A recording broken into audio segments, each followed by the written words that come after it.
We're here with Dewi Weber. Dewi, we're here at the incredible Indian Wells Tennis Garden. We're here because you were very, very good when you were a youth, shall we say. Tell us a little bit about your tennis career. No, when I was tiny, when I was like 10 and 11, I played a lot of tennis before I played golf. And I loved it. I still do. I just don't play anymore. My parents would take me out and drive me kind of all over the country to go play tennis tournaments until I got injured, and that prevented me from keep on doing that. And they eventually took me to the golf course because that's what they played. They took me to the golf course, and then the rest is kind of history. But this is my first love for sport, and that will probably never change. What is it about the sport? What is it about tennis that kind of just gives you that joy? I mean, when you talk, you can see the joy. Yeah, I think for me it's nostalgic, right? Like, I was a kid, I was super high energy as a kid, so I liked running around, running to the ball, running back. Like, I remember I had good hand-eye coordination, and that obviously helps. Does that discipline translate to training for golf and practicing for golf and being ready? I mean, I think I'm pretty disciplined with golf, and I like put in a lot of work, almost to my detriment sometimes, which this week is quite the test. Well, I grew up about 5 miles from Wimbledon. I've always loved tennis. I've never had a lesson, I haven't played in years, but I loved it, kind of like the hand-eye coordination, athleticism. I was wondering if you could kind of just help me, just the same way as maybe if you were teaching someone at golf to help with the fundamentals. What is it you can teach someone that can help them, maybe enjoy tennis a little bit better and, make better contact and be a little bit more consistent? Yeah, I think definitely. And I think we should just approach this as if I were to teach golf, which I'm sure I'm not that good at either. And there's pros for that. But we can start off probably with just a forehand and a backhand. Okay. And go from there. Okay. You want to show me what a forehand looks like? Okay, I would step into it and hit up and release. Is that pretty close? That's pretty close. Okay, let's see, shall we? Yeah. That is a little bit deep.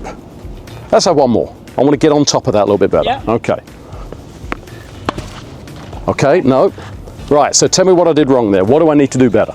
That first one is a bit of a baseball swing, right? Okay. Like we're going up, okay. Like the record is like this. Okay. It's almost like golf. Okay. Like, yeah. We don't want to add loft to the club.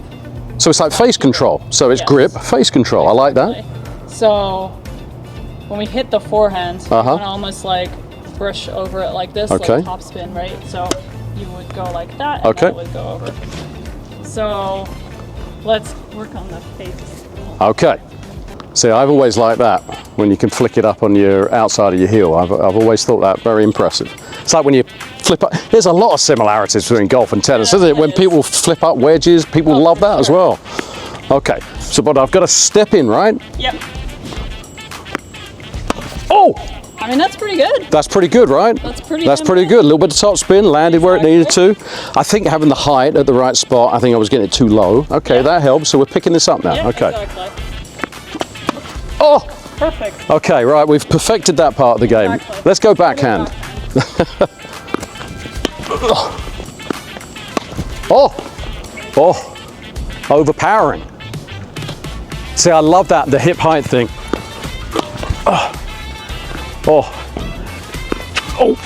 No, see, that was too low. Now I'm getting it, Davey. Now I know where that ball needs to be. So it's almost like ball position in golf, isn't it? If your ball position's out, you're going to struggle to be able to make good contact.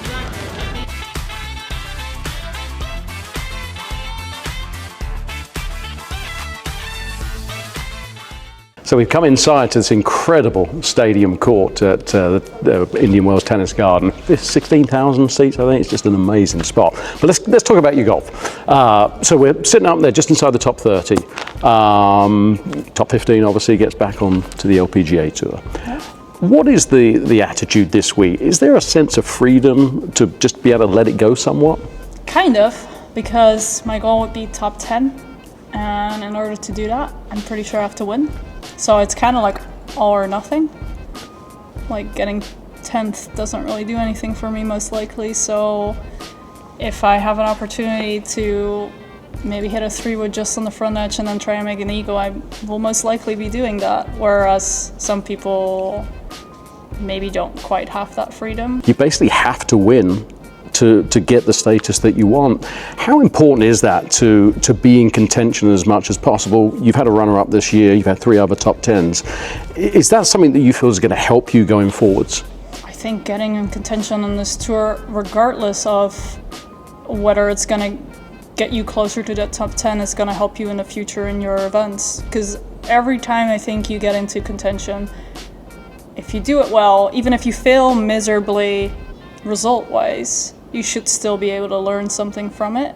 And there is nothing like being in contention. It's such an odd feeling, and how you navigate through that is a personal feeling. We talked a little bit about the experience you had at Portland this year on the LPGA Tour. Deep into the back 9, you were leading the tournament, you had a chance to win, ultimately came up a little bit short. What did you learn from that you can apply going forwards? I think I thought I was going to learn how to not be anxious and whatever, but that was never an issue.